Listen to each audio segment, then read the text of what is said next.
random events. So Google tells me that I better clean up my space or upgrade to a more storage plan. So I dive into the tedious task of deleting old photos and screenshots and all that. And back in 2015, when my daughter passed, I wrote several very um, unfiltered notes about how I was feeling.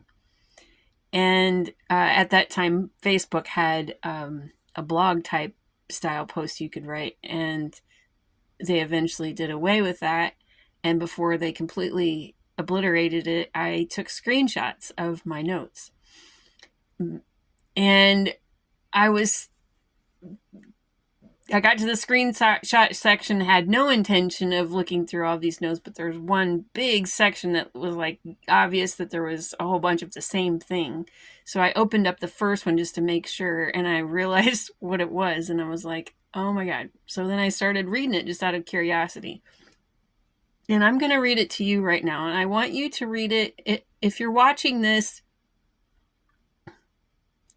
and you follow me and you have a unity consciousness mindset, I want you to listen very carefully with the mindset of a person who now recognizes that we are all God. And I busted out into tears. Okay, the title of this note that I wrote. Okay, title of the note, Hating God. I'm just going to read the whole damn thing, but I'll tell you where I busted out into tears. I know that some of you will immediately be offended by this title. I'm sorry for you. Feel free to not read. I need to write it though. I'm not trying to sway anybody's opinions. Writing helps me think. It gives me an outlet for the tornado of emotions that I feel. That's still true. It allows me to be human and have human thoughts, and maybe, just maybe, somebody else out there has had them too. Maybe somebody else is trying to figure this all out. If you're one of those people, this note is for you. Not because I have it all figured out, not even close. I'm totally winging it here, but maybe together we can sort through some of the pain that we are in. I know that to say I hate God is blasphemous in some people's opinions, and that many people believe that I will go to hell for that. All I can say is I hope that God is bigger than that, because otherwise he is just as petty as me, holding grudges against people. This is talking about us. We are God. And if we hold grudges against God, we're holding it against ourselves. This is where I started crying. I don't believe that that is the case. I'm not trying to convince people to hate God. It's not a fun place to be. It's very lonely and full of condemnation, both from yourself and from others who want to tell you how to be good and do what God expects of you. Truthfully, I don't know that I really hate God. I'm just super angry with him. I've tried to stop being angry. I've tried to pray. I've tried to understand how this all fits together. I can't seem to do it.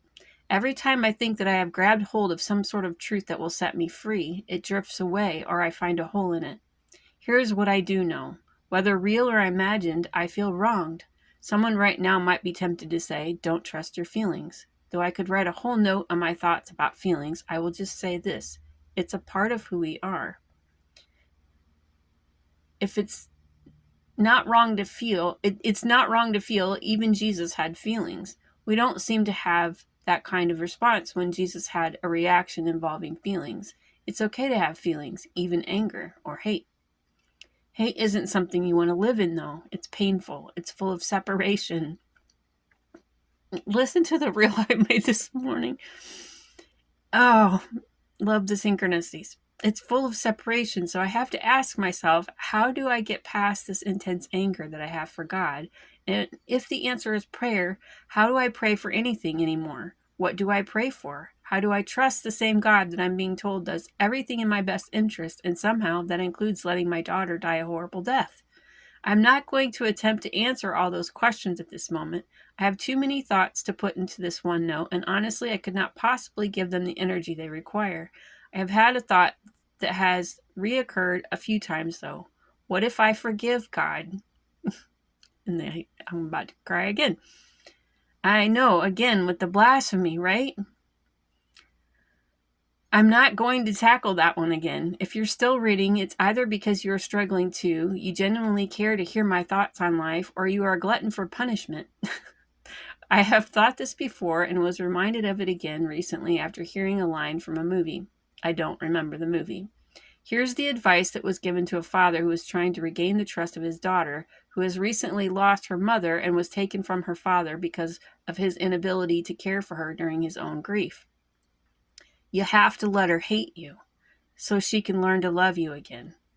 It makes perfect sense to me. You got to go through the emotion. You got to go through the emotion. In any other relationship that we greatly value, like marriage or parents, children, siblings, or a long-standing best friend, we go through periods of anger, maybe even hate. If our relationship with God is supposed to resemble those others, why is it so hard to accept that we will feel those intense feelings towards Him too? Isn't hate sometimes really an intense reaction to someone you really care about or really trusted? Otherwise, why would you care at all? Hate isn't the opposite of love. Apathy is.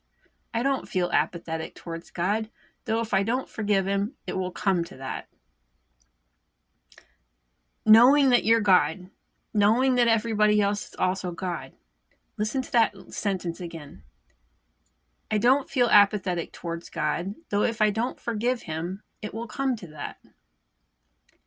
If in every moment we are in a state of presence, a new experience, then the past is gone. And the opposite of hate, or the opposite of love, isn't hate. It's apathy. It's not caring.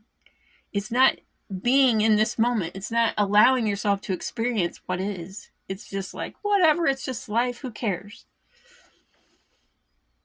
Ah. Okay, where'd I leave off?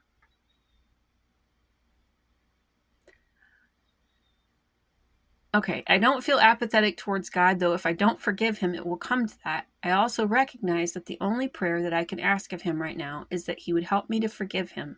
Maybe the logic of that seems all wrong to some of you. Here's my thought, though.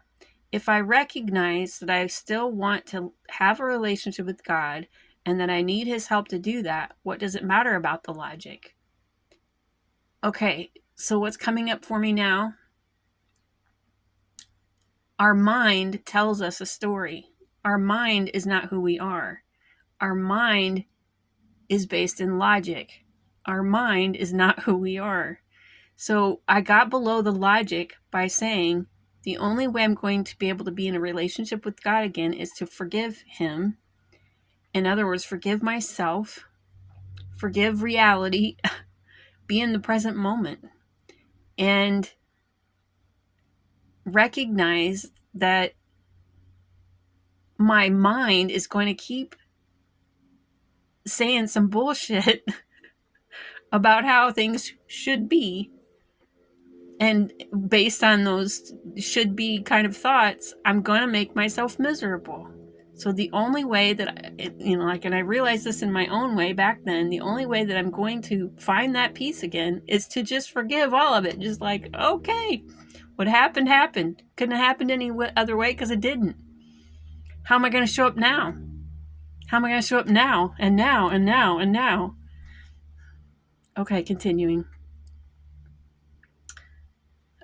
Here's my thought, though. If I recognize that I still want to have a relationship with God and that I need His help to do that, what does it matter about the logic? So get below the story. If me forgiving God leads to being back in relationship with Him after, of course, reestablishing trust, then how is that a bad thing? It's really no different than what we do with anyone else we love that has hurt us. Hating God is not where I want to stay, and I don't know any other way to move past that besides forgiving Him. The way we move past the past is to let it go. It's that simple. And I understand it's not simple to your mind. It's not simple to my mind either, and it's not supposed to be. Our mind is going to keep saying some shit. I shared a reel a few days ago, whenever it was, that's talking about how there's nothing wrong with you. And that enlightenment is really just recognizing you're not your thoughts. You're not your thoughts. You're having an experience right now, right here. You're not your thoughts. And your identity, aka your ego, is going to go, well, yeah, but I'm so and so with such and blah, blah, blah, No. You are a constantly moving energy that has given itself a personality, and there's nothing wrong with any of that. The more you hang on to the past, the more you hurt yourself. So forgiveness is really just let go of the past, all of it. Every minute of every day, just let it go. Let it go, let it go, let it go, let it go.